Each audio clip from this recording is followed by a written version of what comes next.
한 절씩 읽겠습니다. 그들이 이 말을 듣고 마음에 찔려 베드로와 다른 사도들에게 물어 이르되 형제들아 우리가 어찌할꼬 하거늘.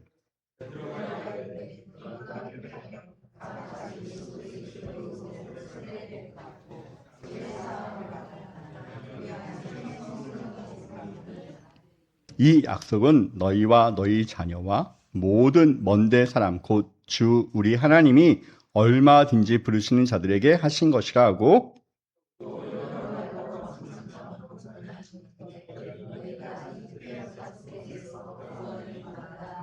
함께 읽겠습니다. 그 말을 받은 사람들은 세례를 받음에 이 날에 신도의 수가 3,000이나 더하더라. 아멘. 아멘.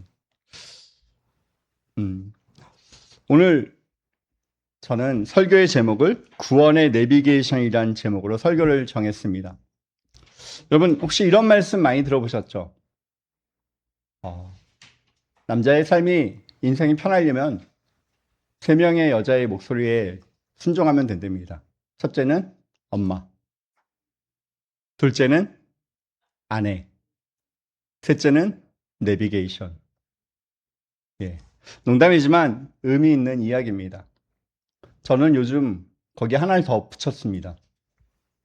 엄마, 아내, 내비게이션, 그리고 딸들. 딸들이 제일 힘든 것 같습니다. 예, 여러분 우리가 내비게이션을 갖는다는 것과 내비게이션을 우리가 잘 활용하고 그것을 듣는다는 것은 좀 차이가 틀립니다. 많은 것을 갖는다고 되는 것이 아니지요. 내비게이션을 본다라고 듣는 것이 아니라 내비게이션이 가르치고 내비게이션이 지시하는 곳으로 가는 것, 이게 참 중요합니다. 아무리 내비게이션을 본다고 하더라도 내 뜻대로 간다면 상관없는 것 아니겠습니까? 오늘 이 설교를 통하여 초대교회가 태동되어집니다. 아주 역사적인 사건이죠. 근데 그 역사적인 사건의 시작을 오늘 성경은 이렇게 시작하고 있습니다. 뭐라고 얘기합니까? 베드로의 설교를 사람들이 들었다라고 되어 있습니다. 오늘 본문의 시작이 그거죠. 그들이 이 말을 듣고라고 얘기할 때 이 말은 어떤 말이었습니까? 바로 그 위에, 바로 위에 36절에 기록되어 있습니다. 그런즉 이스라엘 온 집이 확실히 알지니 너희가 십자가에 못 박은 이 예수를 하나님이 주와 그리스도가 되게 하셨느니라 라고 이야기합니다. 그들은 단순한 이야기를, 옛날 이야기를 들은 것이 아닙니다. 쉽게 얘기하면 이겁니다. 너가 죽인 그 예수. 자기들은 상관없는 줄 알았지만 그 실제 살인의 현장에서 있었던 사람이 바로 나 자신임을 깨닫게 해주는 거죠. 그리고 그 예수가 바로 그리스도라는 것을, 메시아라는 걸, 너희가 그토록 기다렸던 너의 구원자이심을 베드로는 다시 한번 상기시켜 줍니다. 그때 수많은 사람들은 그 말을 듣고 거기에 반응하기 시작합니다. 여러분, 우리가 지금 이 시간도 동일하게 다 설교를 듣고 계십니다. 그러니까 나는 설교를 들었으니까 된 겁니까? 자, 여러분, 동일한 내용의 설교를 누가 또 하냐 하면요, 여러분이 잘 아시는 스데반 집사님이 동일하게 이 설교와 비슷한 설교를 이스라엘 백성들 가운데 동일한 장소에서 설교를 들려줍니다. 그것이 사도행전 7장에 나오죠. 자, 그때 베드로의 반응을 베드로의 설교를 듣던 사람들과 스데반 집사님의 설교를 듣던 사람들의 반응이 틀려집니다. 어떻게 되어집니까? 지금 베드로의 설교를 들은 사람들은 어떻게 됐습니까? 마음에 찔렸다라고 되어 있습니다. 근데 동일한 설교를 들은 스데반의 설교도 동일한 설교였음에도 불구하고 그 설교를 들은 사람들은 어떻게 반응했습니까? 성경을 보게 되면 분노하며 돌 들어 그를 쳐 죽였습니다. 자요, 우리가 잠깐 생각해 볼 것이 여기 있습니다. 설교의 내용의 문제입니까? 아니면 설교하는 사람이 베드로는 좀 더 말을 잘했고 스데반은 좀 말을 못했기 때문에 설교자의 문제이겠습니까? 설교의 내용도 설교자의 문제도 아니라면 우리는 다시 한번 생각해 봐야 될 것 중에 하나가 무엇이냐? 설교를 듣는 사람들의 문제는 아니었는지를 우리는 한번 생각해 보아야 하는 것입니다. 듣는다고 다 되는 것이 아닙니다. 여러분, 같은 말씀을 듣지만 그 차이가 일어나는 것은요, 우리의 마음이, 우리의 생각이 어디에 있는지 우리는 다시 한번 생각해 보아야 합니다. 많이 들어서 중요한 것이 아닙니다. 많이 아는 것이 중요한 것이 아닙니다. 우리는 얼마나 그것을 받아들이냐가 더 중요합니다. 제가 일단 나중에 결론에서 다시 한번 말씀드리겠는데요. 여러분, 비가 아무리 많이 온다 하더라도 양동이에 뚜껑이 씌워져 있으면 그 비는 하나도 양동이에 들어가지 않습니다. 얼마나 비가 많이 내렸냐? 얼마나 오랫동안 비가 왔냐? 중요하지 않습니다. 그러나 그 양동이의 뚜껑이 벗겨지는 순간 그 비는 그 양동이에 받아지게 되어집니다. 변화가 일어나는 것이죠.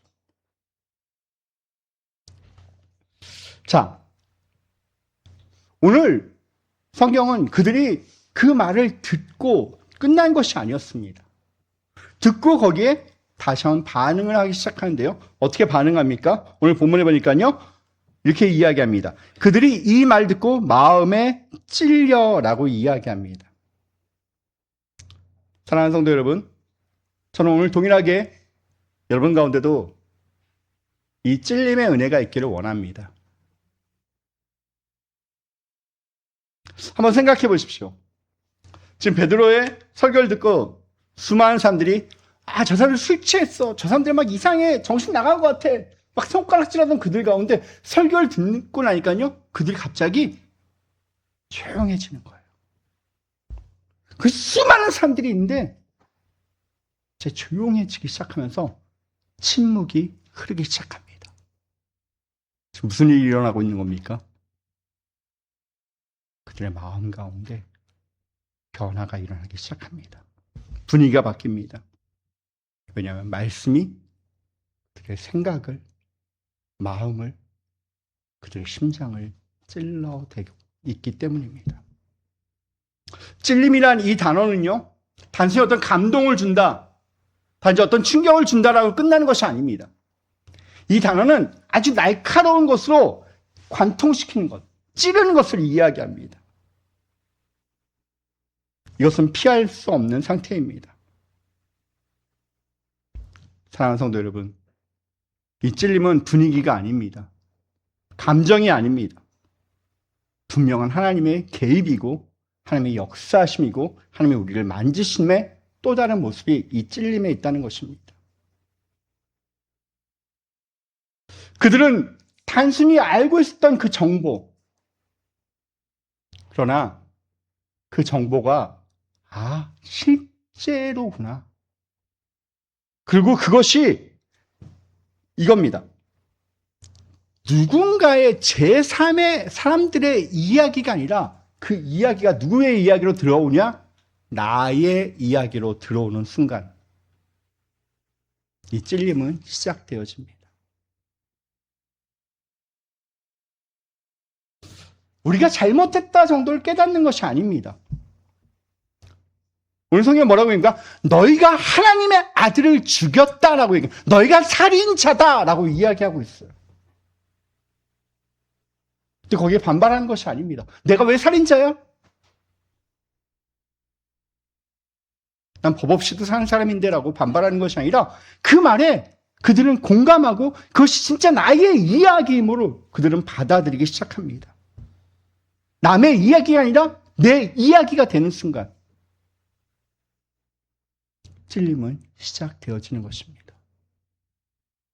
여러분 성경을 읽으시면서 혹시 이런 생각 드시지 않습니까? 옛날 이야기, 좋은 이야기, 그러나 나와는 상관없는 이야기. 왜 우리가 성경을 많이 읽고 때로는 외우기도 하고 우리 집사님들이나 권사님처럼 성경을 쓰기도 하고 함에도 여전히 우리 가운데 변화되지 않는 삶의 이유는 무엇입니까? 왜 매주 여러분 설교를 들으시는데, 죄송합니다. 설교를 준비한 저도 마찬가지이기 때문에 왜 우리가 변화되지 않는 것일까요? 그것이 내 이야기로 다가오지 않기 때문은 아니신지 한번 돌이켜 보셔야 합니다. 다윗이 여러분이 잘 아시다시피 밧세바와의 있을 수 없는 일들을 저지르게 되어지죠. 그때 어떻게 되어집니까? 나단 선지자가 와서 이야기합니다. 왕이여, 우리나라에 이런 사람이 있습니다라고 얘기하면서 다윗의 죄를 우회적으로 말합니다. 그래서 다윗이 뭐라고 합니까? 정말 그런 사람이 있냐? 바로 당신입니다. 그때 다윗은요, 그 말 가운데 처절히 넘어집니다. 자기의 의가 무너지고 왕권이 무너지고 자신이 내세웠던 그 외형적인 그 모든 것이 한순간에 무너지게 되어집니다. 그리고 그는 고백합니다. 내가 여호와께 범죄하였습니다. 내가 잘못했습니다.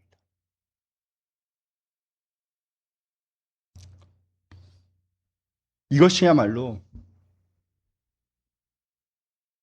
자기 붕괴의 시작이죠. 찔림의 시작이죠. 말씀이 내 삶에 들어오는 순간 분명히 우리 자신을 보게 만들어지는 것입니다. 여러분, 제가 목회를 하고요, 신앙생활을 쭉 하다 보면서 느껴지는 것 중에 하나가 무엇이냐면요, 이겁니다. 우리 성도들의 진짜 문제는요, 많은 사람들은 생각할 겁니다. 죄가 문제야 라고 생각합니다. 근데 죄보다 더 큰 문제가 하나 있는데 그게 뭐냐면 자기 의가 더 큰 문제라는 겁니다. 혹시 이런 생각들 많이 하시지 않습니까? 제가 오늘 또 바나바랑 또 공동체 모임을 하게 될 텐데 우리 바나바에서 다들 갖고 있는 생각이 이런 생각 아닌가 싶기도 해요. 나는 좀 괜찮은 사람이야. 나는 그래도 남들보다 좀 의로운 사람이야. 나는 별로 문제가 없는 사람이야.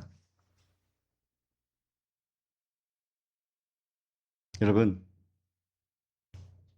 사실 죄보다 이 자기의, 자기 방어, 이것이 훨씬 더 신앙의 큰 장애물이 되어집니다.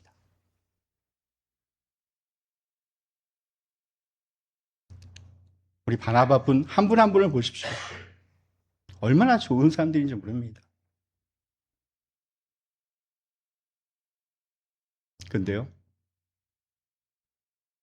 신앙 가운데, 말씀 가운데 난대로 반응하며 결단하기는 하지만 그러지 못했던 한 부분이 제가 볼 때 가장 큰 장애물 중에 하나가 바로 이 자기 의가 있다는 겁니다. 철저히 깨어지지 않는 거죠. 여러분, 찔림은요, 오늘 성경에서 얘기하는 찔림이라고 얘기할 때 찔림은 죄가 드러나는 것이 아닙니다.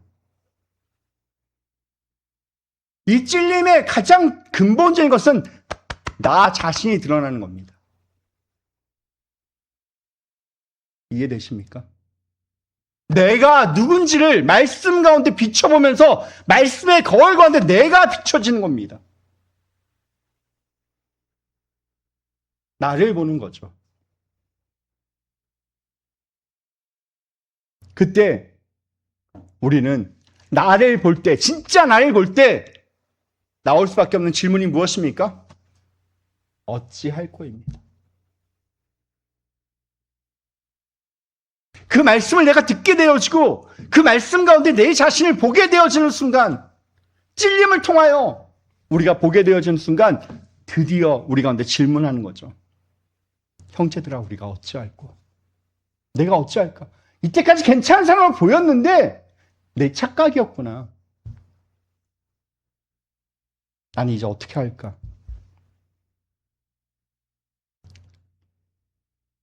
그럼 빌립보 간수를 기억하십니까?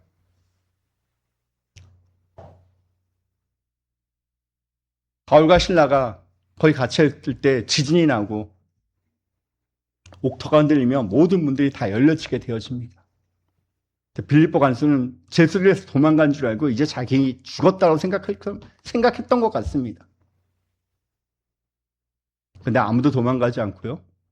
있는 그 상황 가운데 빌립보 간수가 바울에게 얘기하죠.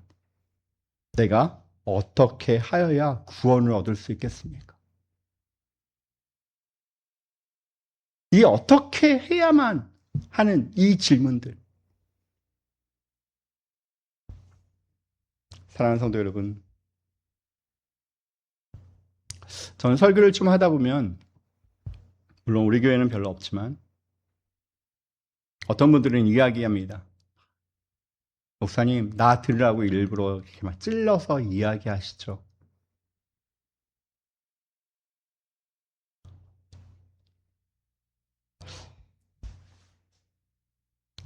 성도 여러분, 정말 제 강대상에서 목사의 인격을 가지고 어느 한 성도의 연약함을, 아니면 그 성도가 했던 어떤 실수와 과오를 제가 찔러서 이야기할 정도의 모렴치한 인격을 갖고 있지는 않습니다.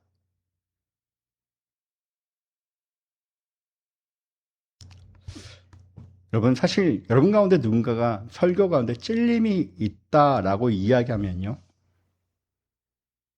그것은 사실 또 다른 말로 얘기하면 하나님의 은혜가 내게 임했구나라고 보시는 것이 훨씬 더 좋습니다. 이게 더 건강하고 성숙한 반응입니다. 찔림이 있는 것은요, 성령의 역사입니다. 요한복음 16장에 보게 되면요, 성령은 죄를 깨닫게 하신다라고 되어 있습니다. 우리의 마음을 다시 한번 정확하게 진단하시고 그것을 보게 하시고 깨닫게 하시는 것, 이것이 바로 성령의 찔림의 은혜라는 것입니다. 그래서 우리 영광의 성도들은 그랬으면 좋겠습니다. 찔림은 목사가 또 나를 치는구나, 나를 막 까는구나 라고 생각하지 마시고요.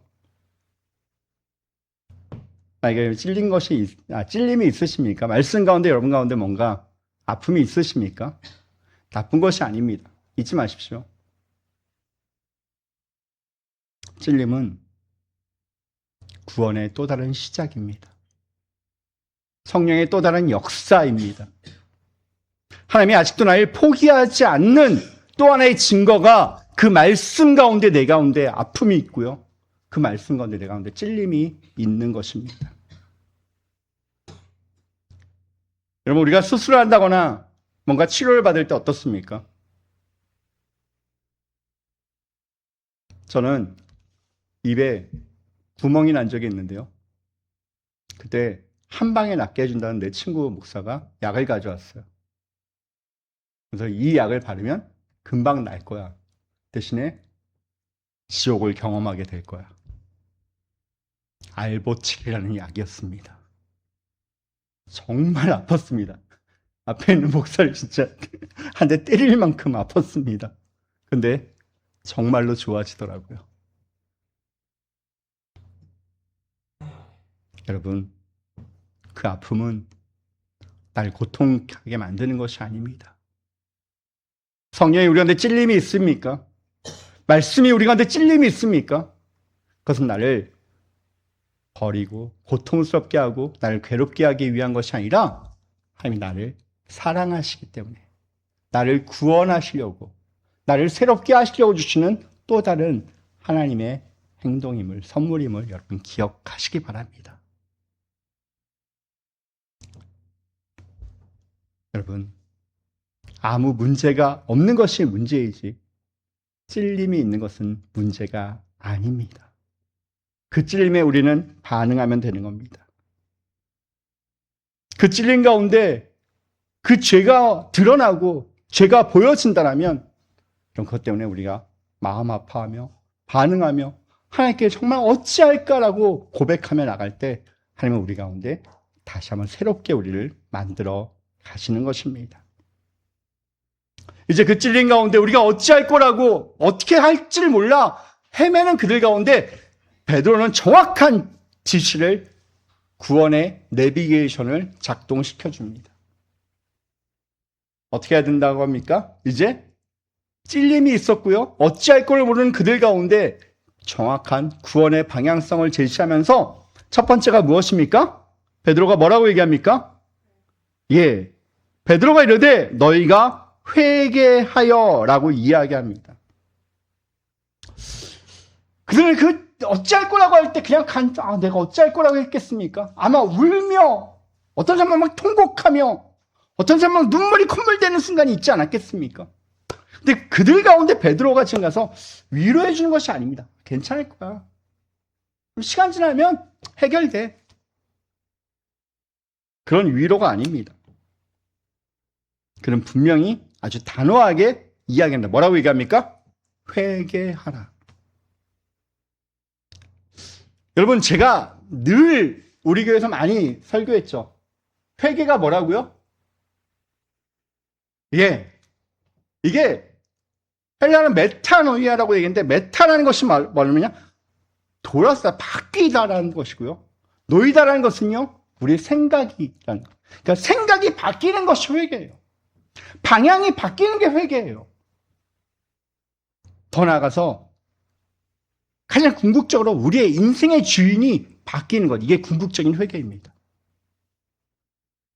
많은 사람들이 회개라고 얘기하면 이렇게 생각하죠. 아, 내가 좀 눈물 조금 흘리고 내 감정이 조금 우울 가운데 좀 있다가 되어지는 것. 이게 회개라고만 생각하는데 이거 회개 아니에요.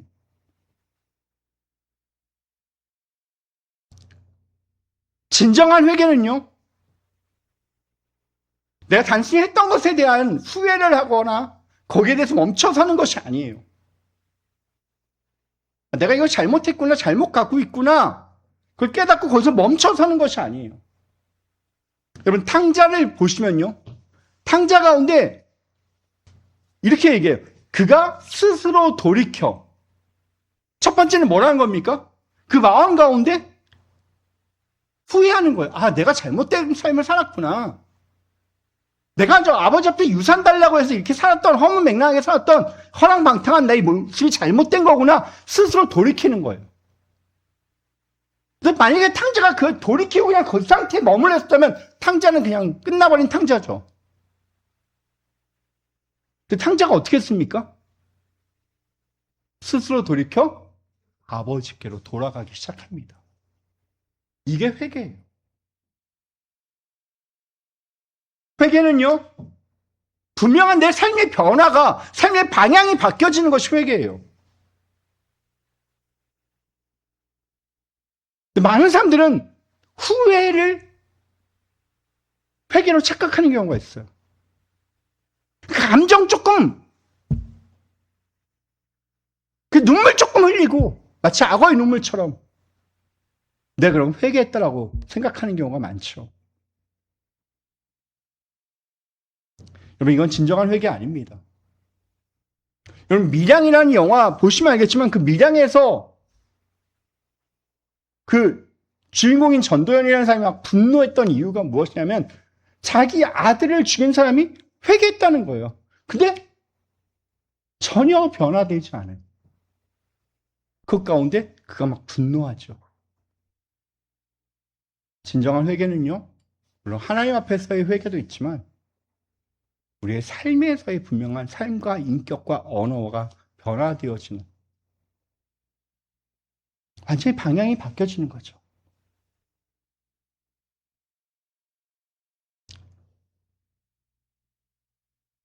진정한 회개는요, 그 죄를 미워하는 것도 있지만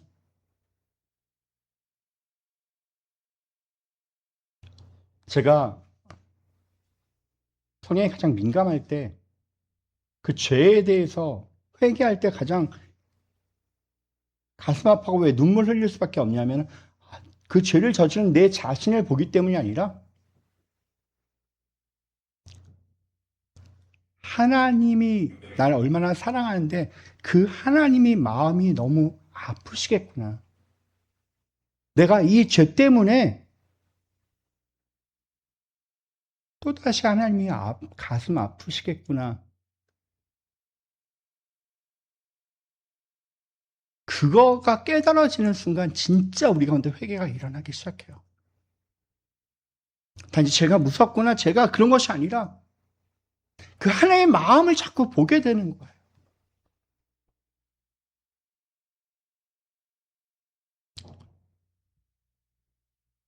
그때 우리의 삶이 조금씩 하나님께로 다시 한번 바뀌어지게 되는 거죠. 아까 얘기했죠. 진정한 회개의 가장 궁극적인 것은요, 내 삶의 주인이 완전히 바뀌어지는 거예요. 이제까지 내 삶의 주인이 나였기 때문에 내가 원하는 것, 내가 바라는 것, 내가 꿈꾸는 것을 향하여 나아갔던 우리의 인생이 하나님이 원하시는 삶, 하나님이 이끄시는 삶, 하나님이 나를 통하여 가라고 하시는 그곳으로 우리의 삶이 가게 되어지는 것. 왜냐하면 그분이 주인임을 인정하기 때문이죠. 근데 또 회개의 특징 중에 하나가 오늘 성경은 이렇게 얘기합니다. 베드로가 지금 뭐라고 얘기하냐면요, 이렇게 얘기해요. 베드로가 이르되 너희가 회개하여 어떻게 해요? 각각. 우린 이 단어를 좀 잊으시면 안 돼요. 회개의 또 다른 특징 중에 하나는 각각이란 단어가 있어요. 여러분, 모두가 다 그냥 군중성에 한꺼번에 회개하는 것이 아닙니다. 우리 교회에 지금 여기 성도들이 다 같이 앉아 있고요, 다 동일한 조건이지만 회개는요, 각 개인에게 일어나는 사건이라는 겁니다. 물론 집단적으로 일어날 수도 있겠지만 그것은 한 사람 한 사람에게, 한 인격 한 인격에게, 한 상황 가운데 하나님이 개입하시고 역사하신다는 것입니다. 나의 경험이 다 동일하지 않습니다. 하나님은 군중 속에서 군중을 부르는 것이 아니라 군중 속에서도 개개인을 부르시고 계신다는 것입니다. 그래서 회개는 누군가가 대신해 줄 수 없습니다. 성도님들 가운데 많은 경우 너무 감사하게도 부족하지만 목사에게 부탁하죠. 목사님 기도해 주세요. 예, 그런 기도 가능합니다. 그러니까 중보하는 거 가능합니다. 그러나 회개만큼은요, 본인이 하셔야 합니다. 내 집사람이 믿음이 좋아. 그래서 집사람이 대신한다라고, 내 부모가 날 대신한다라고 되어지는 것이 아닙니다. 회개는 극히 개인적인 것입니다. 개인의 결단에서 시작되는 것이죠. 오늘 성경은 좀 더 구체적으로 이야기하면서 뭐라고 하냐면 예수 그리스도의 이름으로라고 할 때 이 이름이란 말 가운데는 주권이란 단어가 있습니다. 뜻이 있습니다. 권위가 있는 것이고요. 그래서 내 이름으로 살던 인생이 아니라 이제 예수의 이름으로 사는 인생으로 바뀌어지는 것입니다. 아까도 얘기했지만 예수의 이름 앞에 아래 내가 들어가는 인생이 되어지는 것이죠. 그래서 궁극적으로 진정한 회개는 뭐냐? 죄를 끊어내는 것이 아니라 가던 길을 멈춰서는 것이 아니라 아까 얘기했듯이 완전히 내 주인을 바꾸는 사건. 누가? 예수가 내 삶의 주인이 되어지는 사건을 경험하는 것. 이게 바로 회개입니다. 사도 바울이 그랬던 사람 아닙니까? 그는 원래 어떤 사람이었습니까? 자기 열심과 자기 의로 그는 최선을 다했던 사람이에요. 최고의 지성, 최고의 명문 가정, 최고의 시민권? 그건 자신의 인생이 성공할 줄 알았죠. 그래도 훨씬 남들보다 더 열심히 살았던 사람이 사도 바울이에요. 다메섹에서 다메섹에서 완전히 깨지기 시작하죠. 깨지면서 그가 어떻게 되어집니까? 뭘 바꾼 겁니까? 주인을 바꿔요. 주여 누구시니까? 이때까지 내가 알았던 것이나 주여라는 이 단어가 의미하는 것이 있죠.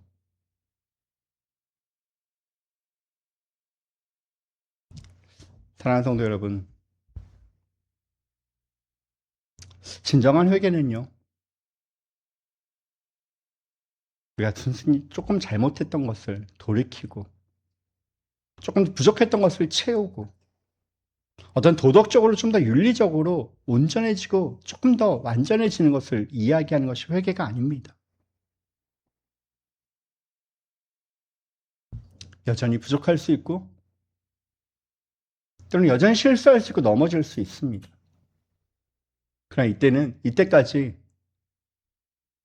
내가 주인 됐던 삶이 아니라 주님이 주인 되는 삶이기에 좀 넘어져도 날 다시 일으켜 주실 분이 계시다는 것을 믿는 것이죠. 내가 다시 넘어져도 쓰러져도 돌아갈 곳이 있고 날 기다리는 분이 있다는 것을 믿는 것이죠.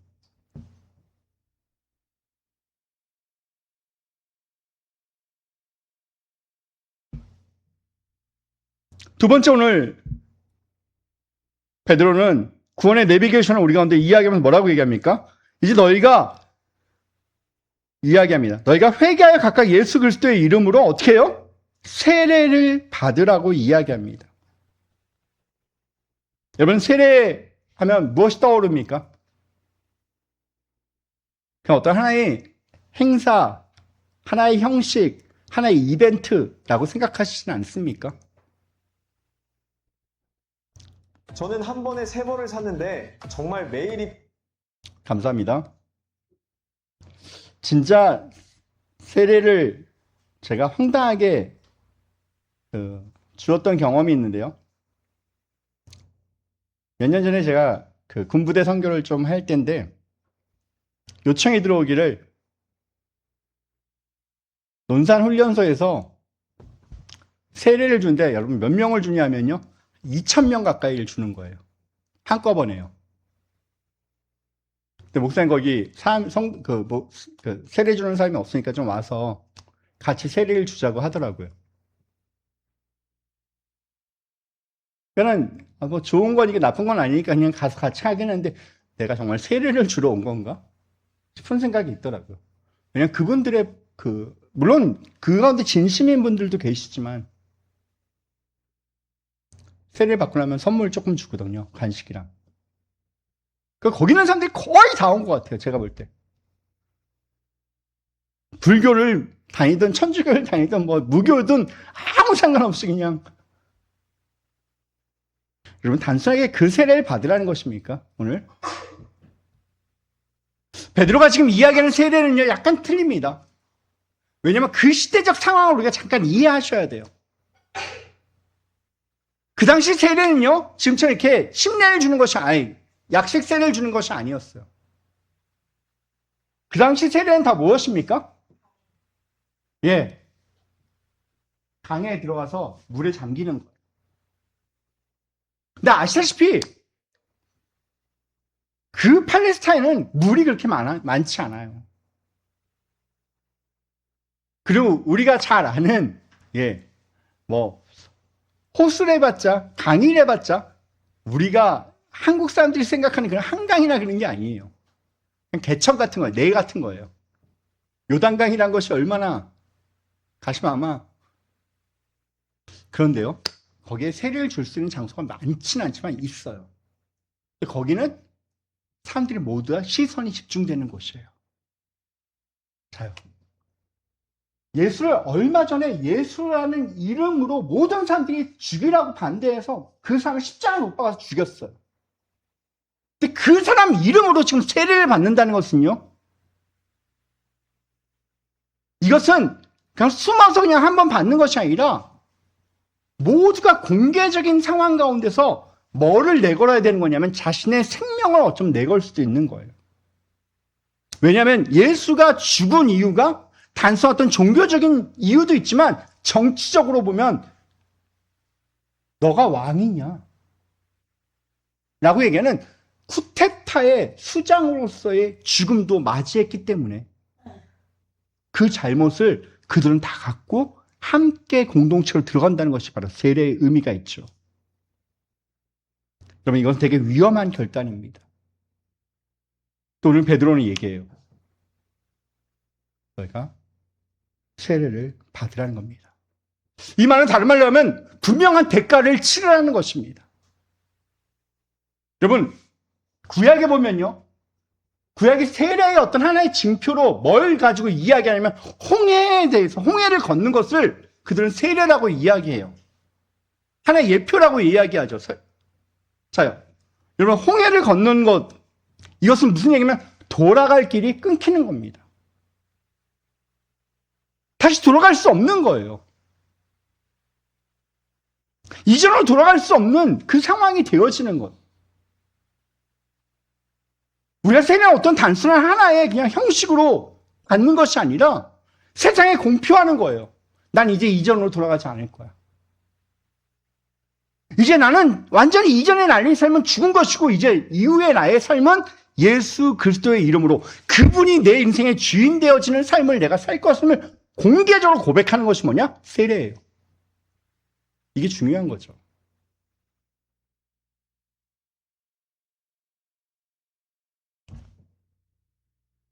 되돌아갈 수 없는 길을 택하는 믿음, 행위, 선택. 오늘 베드로는 바로 이 세례를 받으라고 이야기하고 있는 것입니다. 그리고 더 나아가서 세 번째로 뭐라고 얘기합니까? 죄 사함을 받으라라고 얘기합니다. 죄 사유함을 받으라는 것은 이제 너희가 그 자유함을 경험하라는 것입니다. 우리가 회개하고 이제 내가 예수를 나의 구주로 선택하는 순간 우리 가운데 오는 이 자유함, 해방감이 있어요. 내가 이때까지 나를 계속적으로 얽매고 있었던 죄의 그 쇠사슬이 한순간에 끊어지는, 여러분 혹시 그런 경험들 있으실 겁니다. 눈물이 콧물 대고 뭐 수련회 때든지 아니면 뭐 부흥회 때든지 사경회 때든지 여러분이 정말 예수님을 인격적으로 경험하고 고백되어지는 순간 어떻습니까?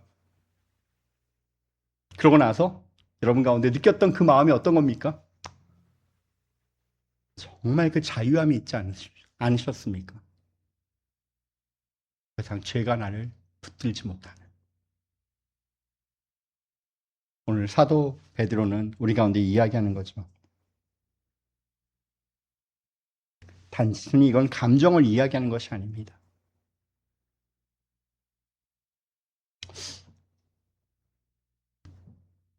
제가 가장 극적으로 그것을 경험했던 때가 저는 초등학교 때인데요.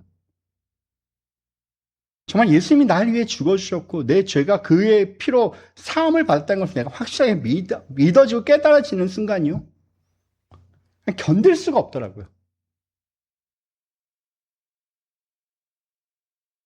그래서 그날 잠도 잘 안 와요. 새벽에 그 어린 아이의 새벽에 그때가 오살리 순복음 기도원이라는 곳인데 그때는 되게 거기가 좀 이렇게 기독을 가는 길도 막 되게 좀 산길로 이렇게 올라가야 되고 좀 무섭고 그랬어요. 근데 거기를 혼자 너무 그 감격이 큰 거예요. 그 죄사함의 그 은혜가 너무 큰 거예요. 그래서 제가 혼자 그 길을 막 걸어갔던 적이 있는데 걸어가면서 깨닫는 것 중에 하나가 그 돌 하나, 나무 하나, 꽃 하나, 심지어는 새들까지도 다 아직도 그 기억이 아직도 생생해요. 하나하나가 다 하나님을 찬양하고 있고요. 내가 돌아온 것에 대해 되게 기뻐하는 것이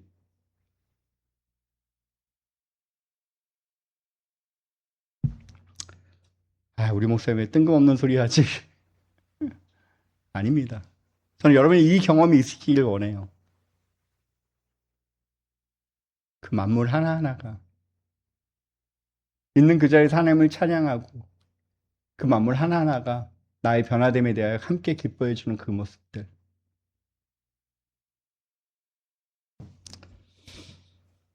오늘 베드로는 분명히 얘기합니다. 조금 더 생각해보고 조금 더 준비하라고 얘기하는 것이 아니라 지금 바로 이 순간 오늘 이 자리에서 회개하라고 그리고 세례받고 죄사함을 얻으라고 이야기하고 있습니다. 사랑하는 성도 여러분, 돌이키지 마십시오. 그때 오늘 성령은 우리 가운데 뭐라고 얘기합니까? 성령을 선물로 받으리라고 얘기합니다. 우리가 온전하게 죄사함을 받게 되어지는 순간이요. 그 말씀 가운데 우리가 반응하여 찔리게 되어지고 우리가 어찌할 거라고 얘기할 때 베드로가 들려주는 그 구원의 내비게이션의 음성을 우리가 듣게 되어질 때 우리가 나타나는 한 결과 중에 열매 중에 하나가 무엇이냐? 바로 오늘 성경은 이렇게 얘기합니다. 너희가 어떻게 해요? 성령의 선물을 받으리라. 여러분, 혹시 선물하면 여러분 딱 떠오르는 것이 뭡니까? 여러분이 많이 하나님께 구했던 것 중에 하나가 무엇입니까? 예?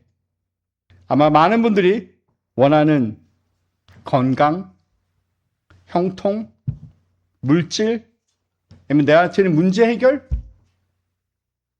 그런 것만이 성령의 선물이 아닙니다. 또 다른 분들은 착각하기를요. 성령의 선물이라고 얘기하면 마치 뭐 방언과 예언과 신유와 뭐 통변과 그런 것들도 하나님의 선물이라고 성령의 선물이라고 착각하시면 안 됩니다. 여러분 성령이 하시는 가장 근본적인 가장 본질적인 역할이 무엇인지 아십니까? 성령의 열매 가운데 우리가 나타날 수 있는 현상들은 있겠지만 성령의 선물이라고 얘기할 때 성령의 선물 중에 가장 큰 건요 이겁니다. 바로 우리의 죄를 깨닫게 하시는 겁니다. 우리의 마음을 바꾸시는 거죠. 그리고 우리가 하나님을 더 사랑하게 만드는 것, 이게 바로 성령이 하시는 가장 중요한 역할입니다. 성령의 선물이라고 해서 엄청나게 내 삶이 바뀌어지고 엄청나게 갑자기 뭔가 능력이 생기는 것, 그것을 이야기하는 것이 아니에요. 성령이 내 가운데 오시게 되어질 때 우린 다시 한번 너무나도 만연되게 일반적으로 내가 행했던 그 죄의 모습들을 내가 깨닫게 되어지고 죄에 되게 민감하게 되어지고요. 그리고 하나님의 마음을 자꾸 알게 되어져요. 가치관이 바뀌는 거예요. 이제는 막 돈이 좋았고 세상이 좋았고 또 다른 것들이 크나게 좋고 여러 가지가 좋았던 것들이 바뀌어지게 돼요. 괜히 교회 가고 싶고요. 괜히 말씀 보고 싶고요. 괜히 기도하고 싶고요. 괜히 또 다른 누군가를 섬기고 싶고요. 좀 바보 같은 인생으로 바뀌어요.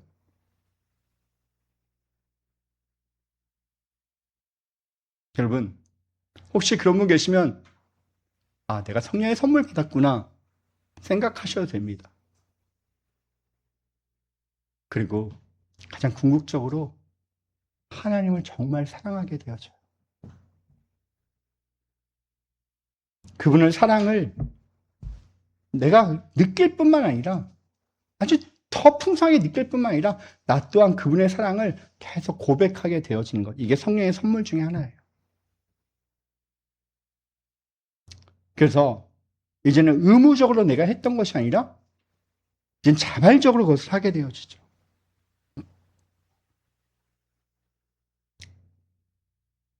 성령의 선물 중에 가장 중요한 것은 이때까지 구약에서는 성령이 임하였다가 떠나였습니다. 근데 이제 신약에서는 성령이 우리 가운데 영원히 내주하고 계시는 것이죠. 우리를 떠나지 않고 우리의 삶 속에서 우리와 함께 하시는 그 성령의 선물이 우리 가운데 있다는 것입니다. 사랑하는 성도 여러분, 말씀을 마치겠습니다.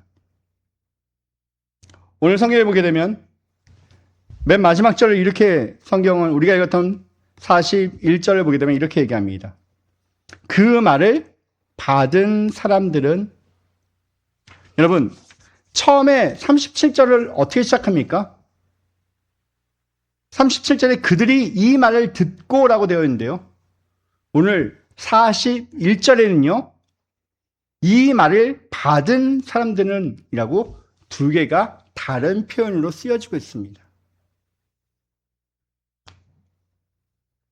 아까 얘기했듯이 받는다는 것은 듣는 것과 조금 차원이 틀린 이야기입니다. 아까 제가 잠깐 비와 항아리의 이야기를 했지만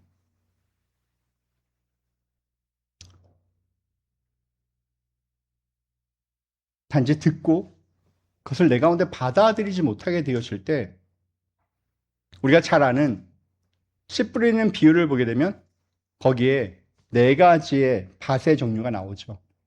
첫째 밭은 어떤 것이었습니까? 길가에 뿌려진, 그리고 두 번째는 돌멩이가 있는, 가시가 있는, 그리고 옥토가 있는 밭이 나옵니다.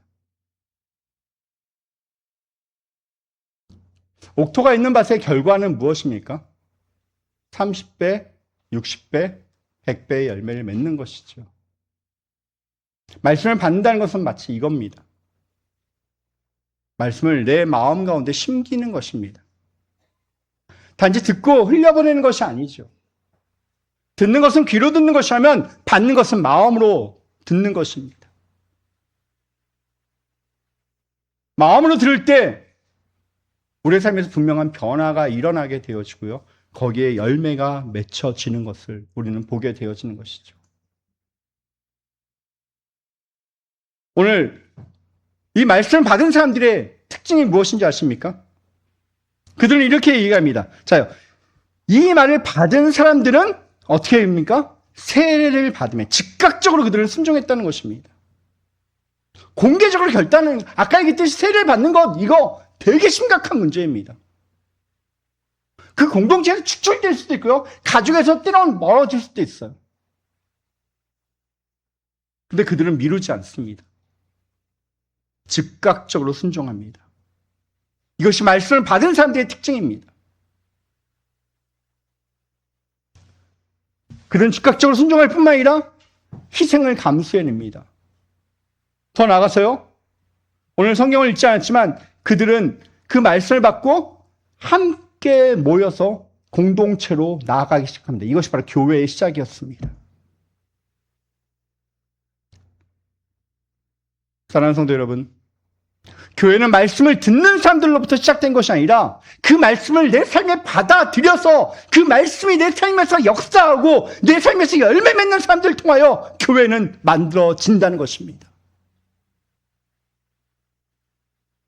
여러분, 듣는 신앙에 멈추겠습니까? 아, 오늘도 좋은 말씀 들었어. 그것을 끝나시겠습니까?